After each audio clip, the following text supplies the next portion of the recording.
Hello guys, in this video we'll be creating this product Upsell in the checkout page in Shopify Plus. You can see right here result will be looking like this.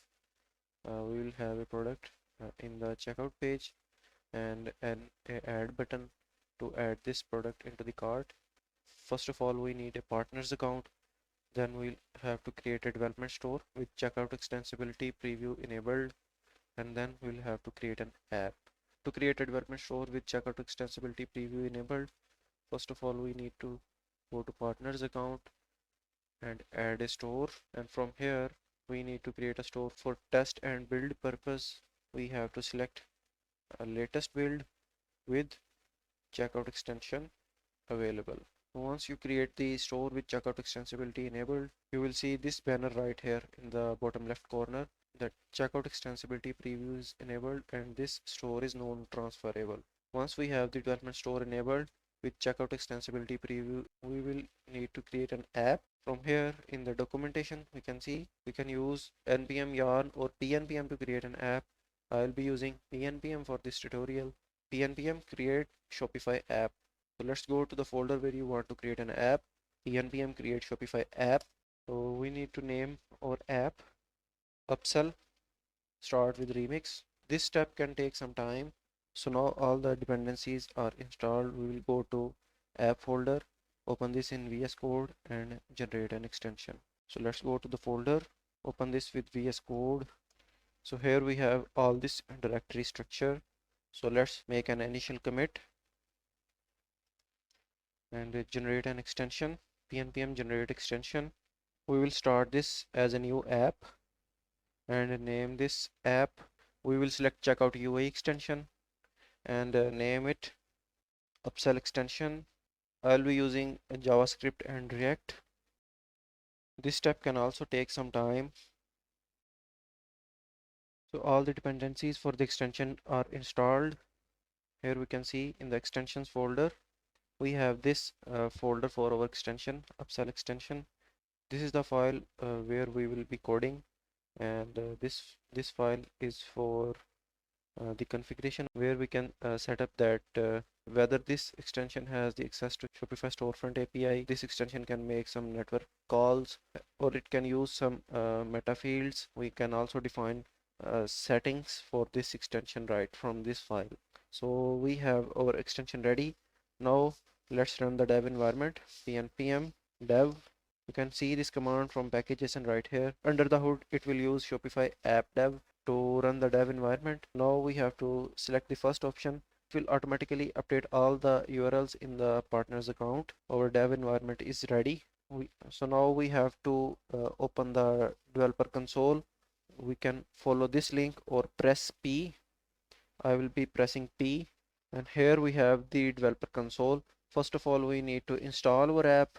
We can follow this link, install the app. So now our app is successfully installed. So now we'll have to preview our checkout UI extension. So now let's follow this second link. So now here we can see our extension is also available right here. Okay guys, so now we have created our app and we also have created our extension, and now let's follow the next step. We have to set up an extension target, which means that where we want to show our extension. In the documentation of extension targets, we can choose any of the checkout location like information, shipping and the payment depending upon our needs. By default, this extension target purchase checkout block renderer is enabled. So whenever this checkout extension target is enabled, it means that the merchant will be able to drag and drop the extension depending upon the needs. For example, right here we have this Upsell extension and we can drag and drop depending upon our needs. So you can see we have moved our Upsell extension right under the order summary. By default, this extension target is enabled. So if we see our default code of extension, we can see in the configuration file, we have this extension target, and this extension target should match the extension target in this file also. We are rendering the extension on this extension target. So after that, we have to retrieve the product data. To retrieve the product data, we need to have this configuration equal to true. So by default, this is true. If we see our default extension in shopify.extension.toml, we can see API access is equal to true by default. Whenever this configuration is true, we will be able to fetch the storefront data. We can use this query helper to fetch any of the storefront data using GraphQL query. So we can get this query helper from use API React hook, and we are getting this use API from this Shopify UI extension React checkout. We can see all the UI extension React hooks right here. If we search for use API, we can see right here in the utilities we have this React hook.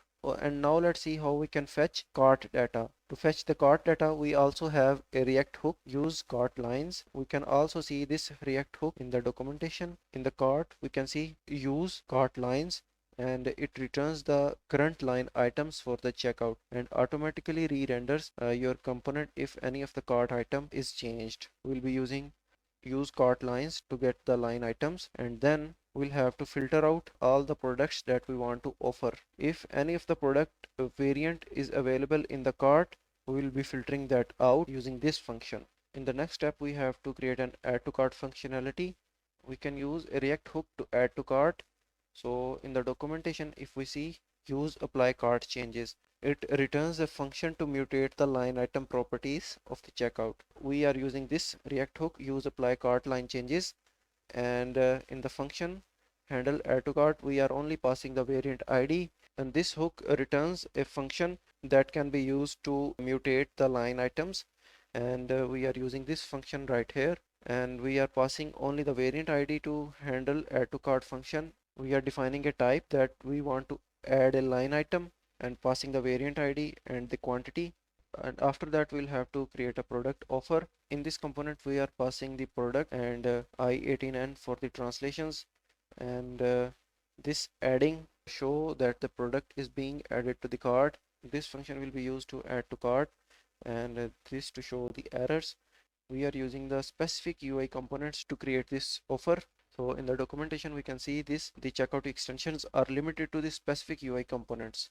We can see all these components right here in the documentation. We can use only these components to build the UI extensions.